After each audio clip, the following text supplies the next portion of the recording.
लड़ाकू विमानों को मार गिराया है। यूक्रेन का दावा है कि उसकी एयरफोर्स ने एक Su-25, 2 Su-30 और एक Su-34 मार गिराया। यूक्रेन के रक्षा मंत्रालय ने एक वीडियो भी ट्वीट किया है जिसमें ये वीडियो अपलोड किया गया है। इस वीडियो में साफ नजर आ रहा है कि एक रूसी लड़ाकू विमान को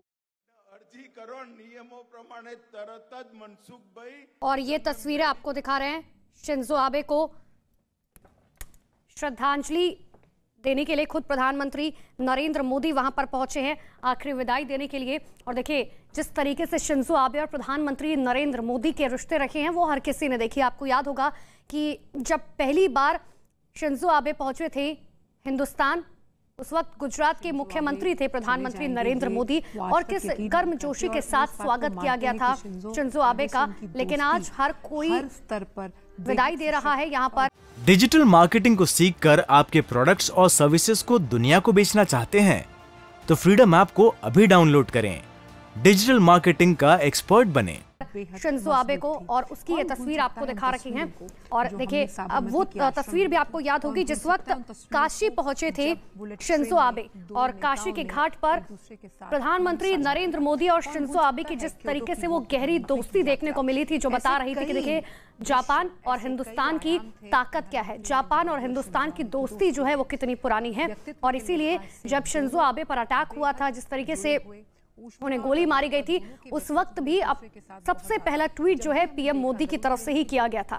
यहाँ पर नमन करते हुए शिंजो आबे को एक प्रधानमंत्री नरेंद्र मोदी का अगर आप ट्वीट भी उठाकर देखेंगे तो उसमें साफ तौर पर झलक रहा है कि वो एक नेता को याद नहीं कर रहे हैं, वो एक दोस्त को याद कर रहे हैं। और इसीलिए जब हिंदुस्तान पहुंचे हैं शिंजो आबे, इतना ही नहीं जब प्रधानमंत्री नरेंद्र मोदी भी टोक्यो गए थे, जिस तरीके से उनका स्वागत करने के लिए खुद प्रोटोकॉल तोड़ते हुए शिंजो आबे पहुंचे थे, तो कई बार हमने ऐसा देखा है कि शिंजो आबे और प्रधानमंत्री नरेंद्र मोदी जो है अपने प्रोटोकॉल्स को पीछे रखते हुए उनसे मुलाकात एक दूसरे का करते हुए नजर आए हैं। और यही वजह है कि भारत और जापान की दोस्ती जिस तरीके की रही थी वो कभी कोई नहीं भूल सकता। लेकिन आज शिंजो आबे हम सभी के बीच में नहीं है और ये आखिरी तस्वीरें आपको दिखा रही हैं जहां पर पीएम मोदी नमन करते हुए, श्रद्धांजलि अर्पित करते हुए साफ तौर पर कहा यहां पर नजर आ रही है शिंजो आबे को। जो चुनौतियां दुनिया देख रही है, एक गहरी समझ रखते थे शिंजो आबे, भांप लेते थे पहले ही घटनाक्रम को,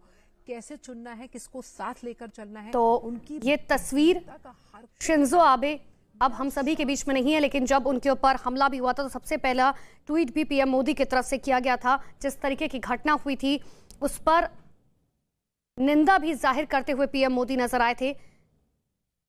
लेकिन देखिए सबसे पहले प्रधानमंत्री नरेंद्र मोदी ने मौजूदा जो पीएम है फूमियो किशिदा से मुलाकात की, द्विपक्षीय मुलाकात हुई, क्योंकि जापान और हिंदुस्तान के रिश्ते हमेशा से बहुत बेहतर रहे हैं, चाहे अर्थव्यवस्था के तौर पर देखा जाए। तो जापान के पूर्व प्रधानमंत्री शिंजो आबे का राजकीय अंतिम संस्कार हो रहा है, उसकी तस्वीर हम आपको लगातार दिखा रहे हैं। पीएम मोदी बुडोकन में शिंजो आबे के राजकीय अंतिम संस्कार समारोह में शामिल हुए हैं और 20 से ज्यादा राष्ट्राध्यक्ष, शासन अध्यक्ष सहित 100 से अधिक देशों के प्रतिनिधि जो हैं शिंजो आबे के राजकीय अंतिम संस्कार में मौजूद हैं। इस यात्रा के दौरान पीएम मोदी जापान के प्रधानमंत्री फूमियो किशिदा से भी उन्होंने मुलाकात की। शिंजो आबे की पत्नी से भी प्रधानमंत्री नरेंद्र मोदी की मुलाकात होनी है।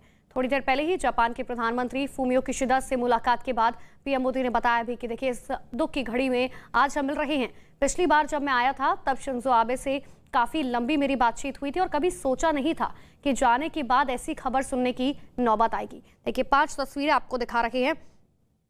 सबसे अपना प्रिय मित्र जो है प्रधानमंत्री मोदी शिंजो आबे को कहा करते थे। 5 तस्वीरें, एक अंतिम विदाई की तस्वीर आपको दिखा रहे हैं। राजकीय अंतिम संस्कार किया जा रहा है, तमाम बड़े लोग यहाँ पर पहुंचे हैं और अंतिम विदाई में प्रधानमंत्री नरेंद्र मोदी की तस्वीर, उनकी बॉडी लैंग्वेज आज साफ तौर पर बताती हुई कि देखिए आज कितने दुख में है, क्योंकि आज उनका एक प्रिय मित्र जो है वो उनसे बिछड़ गया। और कई देशों के प्रतिनिधि यहाँ पर पहुंचे हैं। धार्मिक अनुष्ठान जो है वो यहाँ पर अब पूरा किया जा रहा है। लेकिन जब उन पर हमला हुआ था तो कभी किसी ने नहीं सोचा था कि ये खबर आएगी कि शिंजो आबे जो है वो नहीं रहेंगे, क्योंकि बहुत छोटी सी उम्र में जो है राजनीति में उन्होंने कदम रखा था और उसके बाद जिस तरीके से जापान को आगे बढ़ाने के लिए वो लगातार प्रयासरत थे। और यही वजह है कि देखिए जब हिंदुस्तान में प्रधानमंत्री नरेंद्र मोदी से भी उन्होंने मुलाकात की थी तो वो सिर्फ जापान ही नहीं हिंदुस्तान को आगे कैसे बढ़ाना है, इसके बारे में भी, उसकी दोस्ती के बारे में भी लगातार बातचीत करते रहे। और देखिए, जापान के पूर्व प्रधानमंत्री शिंजो आबे का राजकीय अंतिम संस्कार फिलहाल हो रहा है। पीएम मोदी जो है वो बुडोकन पहुंचे हैं, जहां पर शिंजो आबे के राजकीय अंतिम संस्कार समारोह में वो शामिल हुए हैं। वो तस्वीरें भी हमने आपको दिखाई। सिर्फ पीएम मोदी ही नहीं, 20 से ज्यादा राष्ट्राध्यक्ष, शासन अध्यक्ष सहित करीबन 100 से अधिक देशों के प्रतिनिधि जो हैं वो शिंजो आबे के राजकीय अंतिम संस्कार में मौजूद हैं। हालांकि इस यात्रा के दौरान पीएम मोदी जापान के प्रधानमंत्री, मौजूदा प्रधानमंत्री फूमियो किशिदा से उन्होंने मुलाकात की। शिंजो आबे की पत्नी से भी पीएम मोदी मुलाकात करेंगे। हालांकि थोड़ी ही देर पहले जापान के प्रधानमंत्री फूमियो किशिदा से मुलाकात के बाद पीएम मोदी ने दुख भी व्यक्त किया था।